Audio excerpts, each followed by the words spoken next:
Hey GCC family, hope you guys are doing well today. You know, it was all the way back in 2015, 5 years ago already, that a couple of guys and I joined together and we went on a scouting mission trip to a restricted nation in Asia. Our goal for the trip was to figure out what the Lord was doing and pray and dream about how we could partner with Him in reaching the people of this particular nation. We knew walking in that it was going to be extraordinarily difficult, that it wasn't going to just be like other trips that we had previously taken, where our mode of operations was go find a translator and then preach the gospel through that translator. It was just not going to be possible in this particular nation. But we knew that God called us to go. We knew at the very least we would pray. We would pray that the Lord would reach these people with the message of Jesus. And we also continued to pray that the Lord would give us opportunities to pray over people, to share His message with people. And so we went, knowing that the Lord would do something. And over the course of our time there, we were amazed at the opportunities He opened, different opportunities at different times. On one particular day, we had just finished eating lunch. We were working on this kind of farm thing, and we had just finished eating lunch, and I spotted a local man working outside. All indications were that he's a non-Christian, that he didn't speak a lick of English. And so I thought to myself, what harm would it be for me to just, while I'm waiting for everybody else to finish eating, I'll just go help him a little bit with his work. So I grabbed a tool and I began to walk out there and I began to rake.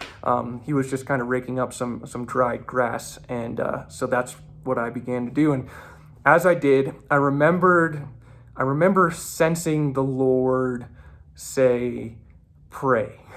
So I began to pray in my head. And then I remember Him saying, no, pray out loud. So I began to pray out loud. And as I prayed, I just kind of prayed that this guy would be saved by Jesus. And, thinking that he doesn't speak any English, what difference does it make?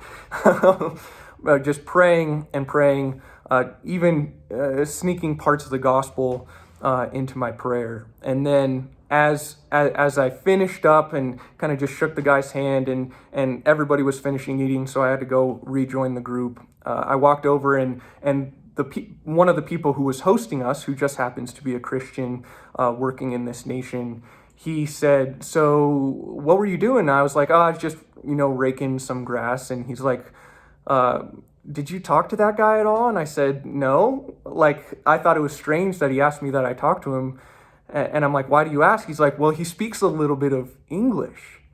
And I was stunned. My jaw dropped to the floor. And I'm like, you know what? I'll never know how much of the gospel he heard, or if he understood that I was praying for him and asking the Lord to bless him.